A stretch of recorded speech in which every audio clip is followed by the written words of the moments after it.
Dans cette activité, je souhaite faire un travail de compréhension écrite en espagnol sur les droits de l'homme.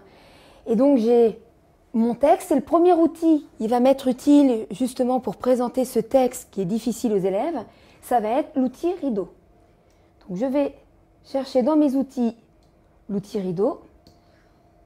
Je vais l'installer sur ma page, ce qui va me permettre de ne pas tout révéler d'un coup. D'abord parce que ici, je montre aux élèves que le titre, ce qui me permet déjà de faire une étude sur le titre. Et progressivement, je vais montrer les parties en fait du préambule. L'avantage de l'outil rideau, c'est qu'il me permet de fragmenter ma séquence et qui me permet de respecter en fait le rythme d'apprentissage des élèves. Une fois le texte révélé, bien évidemment, je vais vouloir continuer de travailler sur mon texte et mettre en évidence, par exemple, les phrases clés ou les phrases difficiles à étudier avec les élèves. Pour cela, je vais utiliser l'outil marqueur. Et l'outil marqueur va me permettre de mettre en évidence des phrases, des mots importants, absolument importants d'étudier avec les élèves.